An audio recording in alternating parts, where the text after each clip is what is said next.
18 শতকের শুরুর দিকে ফরাসি সম্রাট নেপোলিয়ন বোনাপার্ট এক বিশাল এবং অপরাজেয় সেনাবাহিনী নিয়ে রাশিয়া আক্রমণ করেছিলেন। নেপোলিয়নের উদ্দেশ্য ছিল খুব দ্রুত কয়েকটি সরাসরি যুদ্ধে রাশিয়ানদের হারিয়ে মস্কো দখল করে নেওয়া। সুপ্রিয় দর্শক, খবর সংযোগ রিলসের বিশেষ আয়োজনে আপনাদেরকে স্বাগত। আপনাদের সঙ্গে রয়েছি আমি আহমদ আতিক। আমাদের অনুষ্ঠানটি আপনারা পৃথিবীর কোন প্রান্ত থেকে দেখছেন কমেন্টে জানান। আমরা আপনার মতামত শুনতে চাই। চলুন তাহলে আজকের অনুষ্ঠান শুরু করি। নিজের তিল তিল করে জমানো সম্পদে নিজের হাতেই আগুন লাগিয়ে দেওয়ার মতো কঠিন কাজ পৃথিবীতে আর কিছুই হতে পারে না। মানুষ সারা জীবন লড়াই করে নিজের ঘর বাঁচতে, নিজের মাঠের ফসল বাঁচাতে, অথচ বিশ্ব রাজনীতি আর যুদ্ধবিদ্যার ইতিহাস এমন এক অদ্ভুত এবং নির্মম কৌশল আছে যেখানে নিজের ঘর নিজেই পুড়িয়ে ছাই করে দেওয়াটাকেই সবচেয়ে বড় ঢাল হিসেবে ধরা হয়।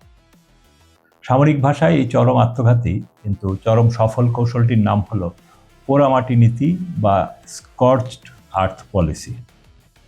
খুব সাধারণ একটা উদাহরণ দিয়ে বিষয়টা পরিষ্কার করা যাবে। ধরুন আপনার এলাকায় একটা বিশাল ডাকাত দল হামলা করতে আসছে এবং তাদের মোকাবেলা করার মতো শক্তি আপনার নেই। আপনি জানেন তারা আপনার বাড়িতে আসবে, আপনার জমানো খাবার খাবে এবং আপনার ঘরেই আস্তানা গাড়বে।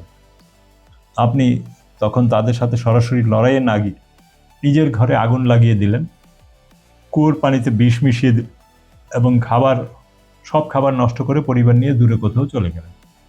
ডাকাত দল এসে দেখলো সেখানে লুট করা তো দূরের কথা, এক রাত শান্তিতে ঘুমানোর মতো একটুকু ছাদও আর অবশিষ্ট নেই। যে কোনো সাধারণ রাসায়নিক বিক্রিয়া ঘটাতে গেলে যেমন দুটো জিনিসের খুব প্রয়োজন হয়, একটি হলো মূল উপাদান আর অন্যটি হলো উপযুক্ত পরিবেশ। এর যে কোনো একটা সরিয়ে নিলে বিক্রিয়াটা যেমন নিজে থেকেই থেমে যায়, যুদ্ধক্ষেত্রেও ঠিক একই বিজ্ঞান কাজ করে। আক্রমণকারী বিশাল সৈন্যবাহিনীর প্রতিদিন টন টন খাবার, বিশুদ্ধ পানি আর নিরাপদ আশ্রয়ের প্রয়োজন। এই পোড়ামাটি নীতির মূল লজিকটাই হলো শত্রুর এই বেঁচে থাকার রসদটুকু পুরোপুরি মুছে ফেলা। শত্রুকে আটকাতে গেলে সবসময় তার দিকে গুলি চালানোর প্রয়োজন। তার চারপাশের পরিবেশটাকে শূন্য করে দিলেই সে নিজে থেকেই মৃত্যুর কোলে ঢলে পড়ে। ইতিহাসের দিকে তাকালে এই নীতির সবচেয়ে নিখুঁত এবং ভয়াবহ প্রয়োগ দেখা যায় রাশিয়ার মাঠে। 18 শতকের শুরুর দিকে ফরাসি সম্রাট নেপোলিয়ন বোনাপার্ট এক বিশাল এবং অপরাজেয় সেনাবাহিনী নিয়ে রাশিয়া আক্রমণ করেছিল। নেপোলিয়নের উদ্দেশ্য ছিল খুব দ্রুত কয়েকটি সরাসরি যুদ্ধে রাশিয়ানদের হারিয়ে মস্কো দখল করে নেওয়া। কিন্তু রাশিয়ার সেনাপতি মিখাইল কুতুজভ খুব ভালোভাবে জানতেন যে সরাসরি যুদ্ধে নেপোলিয়নকে হারানো প্রায় অসম্ভব একটি ব্যাপার। তাই তিনি অন্যরকম মনস্তাত্ত্বিক খেলার আশ্রয় নিলেন। রাশিয়ান সেনাবাহিনী যুদ্ধ না করে পেছন দিকে পিছু হটতে শুরু করলো এবং যাওয়ার সময় নিজেদের সমস্ত শহর, শস্যক্ষেত আর সেতু ধ্বংস করে দিয়ে গেল। নেপোলিয়নের সৈন্যরা মাইলের পর মাইল এগিয়ে যায়, কিন্তু কোথাও একটা দানা শস্য বা একটা আস্ত বাড়ি খুঁজে পায় না। তারা ভেবেছিল রাশিয়ানদের হারিয়ে তাদের সম্পদ দিয়েই তারা নিজেদের রসদ মেটাবে, কিন্তু তাদের স্বাগত জানালো কেবল অন্তহীন ছাই আর ধোঁয়া। এখানে একটা খুব সাধারণ হিসাবের বাইরের মনস্তত্ত্ব লুকিয়ে আছে, যা আমাদের প্রচলিত ধারণাকেও ভেঙে দেয়।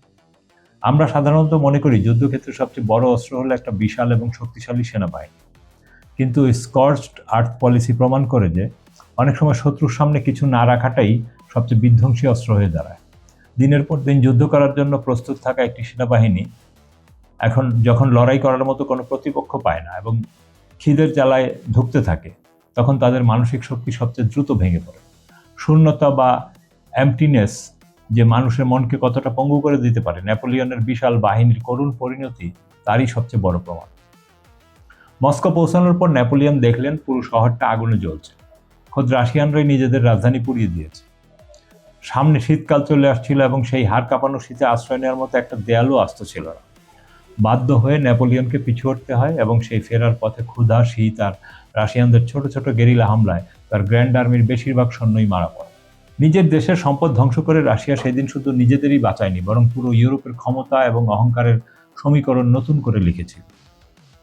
ঠিক একই নাটকের পুনরাবৃত্তি ঘটেছিল দ্বিতীয় বিশ্বযুদ্ধের সময়, যখন অ্যাডলফ হিটলারের নাৎসি বাহিনী সোভিয়েত ইউনিয়ন আক্রমণ করে।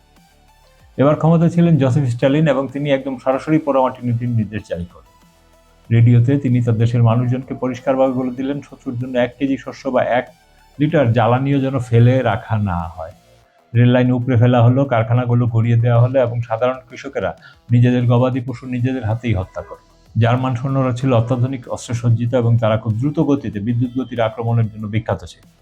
কিন্তু রাশিয়ার এই অনন্ত পোড়ামাটির প্রান্তরে এসে তাদের সমস্ত আধুনিক অস্ত্র আর কৌশল মুহূর্তের মধ্যে অকেজো হয়ে গেল। ট্যাঙ্ক চালানোর জন্য জ্বালানি নেই, সৈন্যদের খাওয়ার জন্য খাবার নেই, এবং রাশিয়ার সেই বিখ্যাত চরম শীতে মাথা গোঁজার মতো জায়গা নেই। জার্মানির অপরাজেয় বাহিনী শেষ পর্যন্ত এই পরিকল্পিত শূন্যতার কাছেই আত্মসমর্পণ করতে বাধ্য হয়েছে। এই চরম আত্মত্যাগের প্রভাব শুধু শত্রুর উপর নয়, নিজের সেনাবাহিনীর উপরেও এক ভয়ঙ্কর মনস্তাত্ত্বিক চাপ তৈরি করে। যে সৈন্যরা সারা জীবন শিখেছে নিজেদের মাটি, দেশের মাটি আর দেশের মানুষকে বুকের রক্ত দিয়ে রক্ষা করতে হবে, তাদেরই যখন নিজেদের গ্রামের পর গ্রাম জ্বালিয়ে দেওয়ার নির্দেশ দেওয়া হয়, তখন তাদের মানসিক অবস্থা কেমন হতে পারে চিন্তা করো। এটা তাদের মূল্যবোধের এবং বিশ্বাসের ভিত্তিকে গভীরভাবে নাড়িয়ে দেয়। কিন্তু একজন চরম বাস্তববাদী সেনাপতি জানেন যে আবেগের বশে একটা শহর রক্ষা করতে গেলে হয়তো পুরো দেশটাই শত্রুর হাতে তুলে দিতে হবে। এই কৌশলটি শুনতে বা পড়তে যতটা সহজ মনে হয়, বাস্তবে এটি প্রয়োগ করা একজন রাষ্ট্রনায়কের জন্য ততটাই কঠিন এবং রূঢ় একটি সিদ্ধান্ত। একবার ভাবুন, নিজের দেশের লাখ লাখ সাধারণ মানুষকে তাদের নিজেদের হাতে গড়া বাড়িঘর পুড়িয়ে গৃহহীন হওয়ার নির্দেশ দেওয়া কতটা নির্মম মানসিকতার পরিচয়। এর জন্য একজন লিডারকে তার মানবিক আবেগগুলোকে পুরোপুরি মুছে ফেলে শুধুমাত্র একটি কাঠামোগত যন্ত্রের মতো চিন্তা করতে হয়। তিনি জানেন এই সিদ্ধান্তের ফলে তার নিজের দেশের সাধারণ মানুষও না খেয়ে মারা যাবে, কিন্তু রাষ্ট্রের বৃহত্তর অস্তিত্ব টিকিয়ে রাখতে তিনি এই নির্মম বলিদানকে অনিবার্য বলে মেনে নেন। বর্তমান যুগের সাইবার ওয়ারফেয়ার বা ডিজিটাল যুদ্ধক্ষেত্রেও একই নীতির অভিনব সংস্করণ আমরা দেখতে পাই। এখন আর কোনো দেশ দখল করার জন্য সশরীরে যাওয়ার দরকার হয় না, শত্রুর সার্ভার আর ডেটাবেস দখল করাই এখনকার দিনের সবচেয়ে বড় জয়। যখন কোনো বড় কর্পোরেশন বা রাষ্ট্রের সাইবার ডিফেন্স বুঝতে পারে যে শত্রুপক্ষ তাদের মূল সার্ভারে ঢুকে পড়েছে এবং গুরুত্বপূর্ণ তথ্য চুরি করতে যাচ্ছে, তখনই তারা অনেক সময় ডিজিটাল স্কর্চড আর্থ পলিসি গ্রহণ করে। তারা নিজেদের হাতেই নিজেদের মূল্যবান ডেটাবেস এবং কোডগুলো চিরতরে মুছে ফেলে বা সিস্টেম করাপ্ট করে দেয়।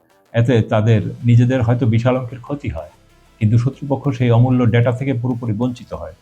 তথ্য চুরির মাধ্যমে শত্রু যে দীর্ঘমেয়াদী ভূ রাজনৈতিক বা অর্থনৈতিক সুবিধা পেত, এক মুহূর্তের কঠিন সিদ্ধান্তে সেটাকে ধুলোয় মিশিয়ে দেওয়া হয়। ফিজিক্যাল দুনিয়া হোক বা ডিজিটাল দুনিয়া, শত্রুকে কোনোভাবেই লাভবান হতে না দেওয়ার এই জেদ সব জায়গাতেই সমানভাবে কাজ করে। কর্পোরেট দুনিয়াতেও এই পোড়ামাটি নীতির প্রয়োগ খুব সূক্ষ্মভাবে দেখা যায়। অনেক বড় কোম্পানি যখন বুঝতে পারে যে তারা একটা নির্দিষ্ট মার্কেট বা বাজারে কোনোভাবেই ধরে রাখতে পারছে না এবং প্রতিযোগী কোম্পানি সেটা দখল করে নেবে, তখন তারা সেই বাজার ধ্বংস করে দেওয়ার চেষ্টা করে। তারা হয়তো নিজেদের পণ্যের দাম এত বেশি কমিয়ে দেয় যে পুরো মার্কেটের ইকোসিস্টেমটাই নষ্ট হয়ে যায়, যাতে নতুন আসা প্রতিযোগী কোম্পানি সেখানে এসে কোনো সুবিধাই করতে না পারে। বিশ্ব রাজনীতিতেও যখন কোনো পরাশক্তি অন্য কোনো দেশ থেকে নিজেদের গুটিয়ে নিতে বাধ্য হয়, তখন তারা প্রায়শই ওই দেশের রাজনৈতিক কাঠামোতে এমন কিছু দীর্ঘস্থায়ী সংকট বা ফাটল তৈরি করে দিয়ে যায়। এর ফলে নতুন যারা সেখানে প্রভাব বিস্তার করতে আসবে, তাদের একটা ভঙ্গুর এবং অকেজো সিস্টেম নিয়ে বছরের পর বছর লড়াই করতে হয়। তারা মূলত একটা মৃত এবং সমস্যা জর্জরিত কাঠামো ফেলে রেখে যায়, যাতে শত্রুপক্ষ সেটা থেকে কোনো স্ট্র্যাটেজিক সুবিধা বের করতে না পারে। দিন শেষে ক্ষমতার লড়াইয়ে টিকে থাকার নিয়মগুলো কখনোই খুব নরম বা মানবিক হয় না। বেঁচে থাকার তাগিদে অনেক সময় নিজের সবচেয়ে প্রিয় জিনিসটাকেও গলা টিপে হত্যা করতে হয়, যাতে সেটা শত্রুর হাতিয়ারে পরিণত না হয়। এই পোড়ামাটি নীতি আমাদের শেখায় যে যুদ্ধে সবসময় সামনে এগিয়ে গিয়েই জয় ছিনিয়ে আনতে হয় না। কখনো কখনো নিজের অহংকার, নিজের সম্পদ আর নিজের অতীতকে নিজের হাতেই ছাই করে দিয়ে শত্রুর জন্য এক মৃত্যুফাত তৈরি করতে হয়। কারণ যখন হারানোর মতো আর কিছুই অবশিষ্ট থাকে না, তখন সেই রিক্ত এবং পোড়ামাটি হয়ে ওঠে পৃথিবীর সবচেয়ে দুর্ভেদ্য এক দুর্গ। আপনার মতামত কি কমেন্টে জানান। ভিডিওটি লাইক করুন, শেয়ার করুন এবং চ্যানেলটি সাবস্ক্রাইব করে বেল আইকনে ক্লিক করুন যেন পরবর্তী খবর মিস না হয়। দেখা হবে পরের অনুষ্ঠানে। ততক্ষণ সুস্থ থাকুন, ভালো থাকুন। খোদা হাফেজ।